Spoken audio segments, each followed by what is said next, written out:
올해 58세의 이병화 씨. 그런데 언뜻 보기에는 우아한 분위기며 기품까지 오히려 건강해 보이기까지 합니다. 하지만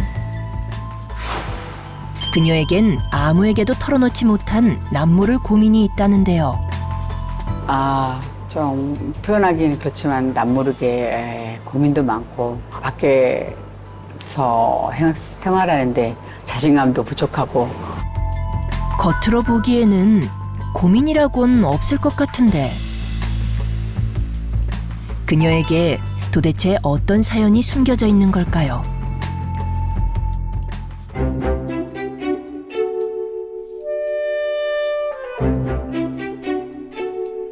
짧은 카페 나들이를 마치고 집으로 돌아온 그녀.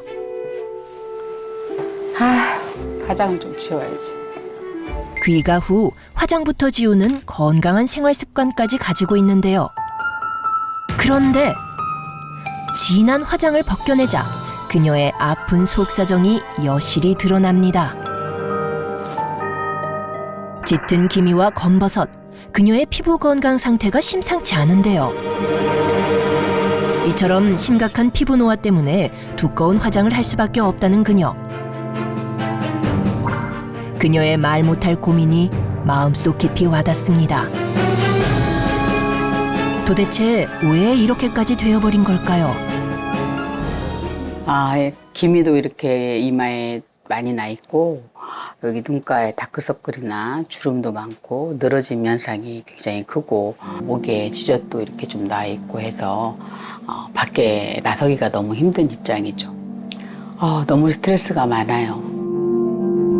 하지만 그녀에게도 빛나는 과거가 있었습니다. 몇 년 전까지만 해도 동안으로 통했다는데요. 불과 3년 만에 피부 노화를 시작으로 전신이 늙어버렸답니다. 제가 2년 만에 8kg가 찌고 나니까 지방간도 거의 위험수치에 오고 당뇨도 위험수치에 오고 고혈압 약을 먹고 있고 또 고지혈증 약도 먹고 있고 그러다 보니 여러 가지 부종도 생기고 우울감도 많이 빠지고 패배감도 많이 빠지고 그런 것 같아요. 노화가 시작되며 살이 찌고 그로 인한 혈관 질환까지. 게다가 피부 노화 때문에 거울을 볼 때마다 한숨이 절로 나온답니다. 잡지도 마. 문제는 급속도로 진행되는 노화 때문에 최근 조금만 움직여도 금방 지치고 무기력해지는 건 물론 극심한 우울감에 빠져 그녀의 일상 자체가 무너지고 있다는 겁니다. 심지어 가족 간의 불화도 생겼다는데요. 딸은 가까워서 그런지 좀 너무 충격적으로 사실대로 말을 하고 그만 먹어라. 물도 살이 찐다. 물도 못 마시게 할 정도로 살을 빼라. 피부 관리 좀 해라. 이런 얘기를 많이 하죠. 사실이라는 거 알면서도 인정하고 싶지 않은 부분이 있고 다른 사람은 어떻게 생각할까까지도 생각하면은 자신감이 떨어집니다. 그녀의 일상은 어떨까요? 노화와 함께 급격히 불어난 살 때문에 매일 아침 체중 측정을 한다는데요. 과연 살이 얼마나 쪘길래 한숨까지 나오는 걸까요? 키 163cm, 몸무게 66kg, 비만으로 측정됐습니다. 아침 세안은 늘 꼼꼼하게 한다는 이병화 씨. 세안 후에는 팩으로 피부 진정에 힘쓴다는데요. 마사지라도 하면 더 좋아지려나. 나름대로 피부를 위해 노력 중이랍니다. 마사지 좀 해야겠다. 그 다음 루틴이 바로 피부 마사지. 주름을 펴보려 이리저리 얼굴을 당겨보지만 쉽지 않은 모습입니다.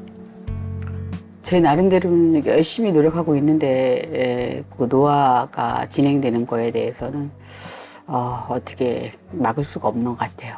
전신이 다 늙어버린 느낌이라 너무 속상해요. 그래도 꾸준히 노력해봐야죠. 필사의 노력에도 나아질 기미가 보이지 않아 속상한 마음뿐이랍니다. 그날 오후 피부와 전신의 가속 노화를 막기 위해 최근 식단 관리를 시작했다는 그녀. 준비한 식재료도 간소한데요. 요즘에 좀 식단 관리를 하려고 저칼로리 저염식으로 해서 닭가슴살하고 누룽지를 좀 먹으려고 꺼내봤어요. 샐러드가 주식이 된 지 오래됐다는 그녀. 건강을 위해 간을 하지 않은 닭가슴살을 챙겨 먹고 있답니다.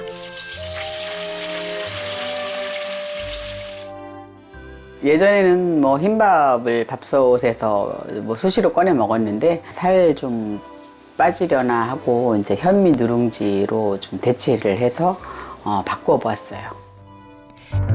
이병화 씨의 조촐한 점심 식탁이 완성됐습니다. 소박하지만 건강을 위한 그녀의 노력이 돋보이는데요. 아, 맛있겠다. 꼭꼭 씹어 천천히 식사하는 건 필수랍니다. 이렇듯 항상 저열량식, 저염식 등 건강한 식단을 챙기며 전신 노화를 막기 위해 열심히 노력 중인 이병화 씨.